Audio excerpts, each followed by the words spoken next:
જો મિત્રો, કાલે આ લોકો બળજબરી પૂર્વક અમારી મંજૂરી વગર મશીન ઊભા પાકમાં નાખેલ છે અને એટલું નુકસાન કરેલ છે. દાદાગીરીથી આ લોકોએ કામ ચાલુ કરેલ છે અને મોટા પાયે નુકસાન કરેલું છે. તમે જોઈ શકો છો આ રીતનું તાનાશાહી દાદાગીરીથી આ લોકો કામ કરી રહ્યા છે.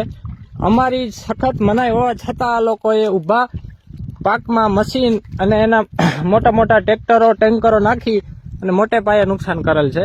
તમે જોઈ શકો છો. આ તમે જોઈ શકો છો, આ અમારી આજીવિકા છે. આ લોકોએ આના ઉપર ઓલું કર્યું છે અને એ લોકો એમ કહે છે કે આમાં કઈ તમારું નુકસાન થયું નથી, આમાં કઈ અમારું બચ્યું જ નથી. અડધી જાજી જમીન લઈ લીધી ને બાકી બધું હતું એ નુકસાન કરી નાખ્યું. તમે જોઈ શકો છો આવી રીતના કરીને વહી ગયા છે. હવે આને અમારે કેવી રીતના પાછું હરખું કરવું, કેવી રીતના આમાં અમારે પાક લેવો અને કેવી રીતના અમારે નભવું, આ અમારી આજીવિકા છે. કોઈ જે મદદ કરે એવું છે કોઈ દ્વારકા જિલ્લાના કોઈ અધિકારી કે કલેક્ટર કે જે ખેડૂતની ગરીબ ખેડૂતની આ વેદના સમજી શકે?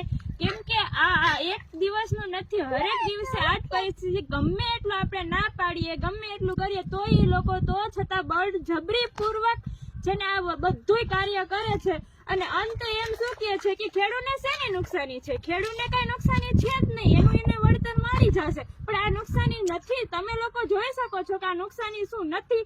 અમે કોઈ અધિકારી સાંભળવા તૈયાર છે નહીં. તો અમને આમ જનતા, આમ પબ્લિક ને નમ્ર વિનંતી કે છે ને આ લોકોને તમે અમને સપોર્ટ કરો. કોઈ અધિકારી કે કોઈ લોકો અમને સપોર્ટ કરવા તૈયાર છે જ નહીં. જો મિત્રો, આ અમારા ખેતરમાં બેરીગેટ લગાવી અને અમને પગ દેવાની સખત મનાઈ કરી અને આ લોકોએ ફરતે બેરીગેટ મારી દીધા છે. અમારી જમીન હોવા છતાંય અમને પગ મૂકવાની મંજૂરી નથી આપતા આ લોકો.